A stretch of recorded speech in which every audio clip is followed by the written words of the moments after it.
Hello, hey, I hope that you're enjoying your day with your sub. I thought it would just be a lot easier if I went over some of your reminders and set you up before you begin independent work time. One reminder is that all Unit 6 makeup assignments are due by next Thursday. Additionally, if you are redoing the Unit 5 exam or making corrections on the exam, that's also due by next Thursday since I'm out today. From the calendar that you received a couple of weeks ago, today is the 23rd. And I took out the do now, the guided notes and the funky response for time's sake. And this Tuesday, I told you that we were switching out the DBQ analysis and SAQ, so you're doing the DBQ analysis today. Please note that you have your unit assessment on the 31st, which is next Friday, and then you have your DBQ next Wednesday. But let's jump into today's objective. You will be able to identify and describe the governments and reform movements of the Gilded Age, but as per usual, I just wanted to contextualize that a bit with you by talking a little bit about the government of Chicago today. Here we go. The report from Illinois claims Chicago is a corrupt city in the United States based on data from the Justice Department, which looked at public corruption convictions between 1976 and 2019. During that time period, Chicago had nearly 1,800 convictions. That's more than Los Angeles, which had the second highest total, and New York, which ranked third. The report also found that Illinois is the third most corrupt state in the country. The author of that report, former Chicago Alderman. So we know that we are also number one for rats, the best tourism place to go to. And we just happen to be number one for corruption. This was actually in 2 years ago, 2021. But it still holds true that we're pretty corrupt today.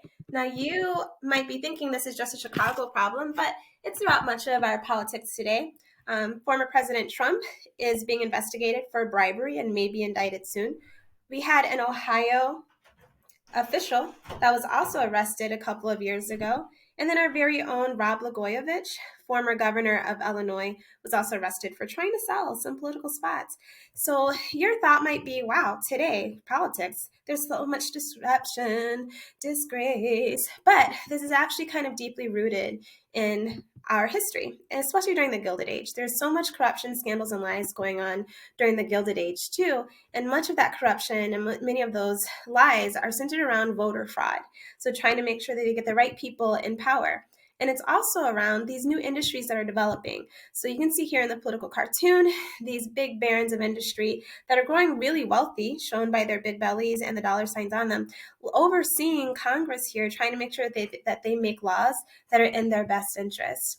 You're going to be looking at a video from Heimler History on your formative and taking notes on the government and the corruption of the government that existed during the Gilded Age first. But as with everything, there are people that are pushing back. There are also reform movements happening at this time trying to make things better.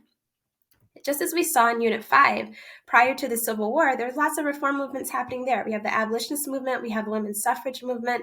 Women's movement continues through the Gilded period. People are trying to make labor reforms. People are trying to do safety regulations. They're doing child labor. They're really trying to make a change to make things better. And in the words of Langston Hughes, letting America be America again, the America that it hasn't been yet, the America that it's trying to be. So you're going to read about and look at that in the next formative that you do, and the next video that you do with Heimler History on the reform movements. After you watch both videos, you're going to have a DBQ analysis that you're going to be doing. Remember, this is also mandatory too, and it's worth more than watching the videos as well. So make sure that you do that. So first, again, take the guided video notes that you have there from the packet that your lovely sub gave to you. Complete the DBQ analysis on formative.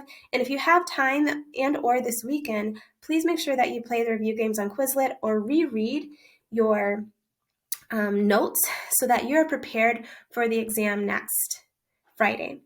All right, good luck with everything. Please, please, please enjoy your sub, enjoy the sunshine, and enjoy your weekend.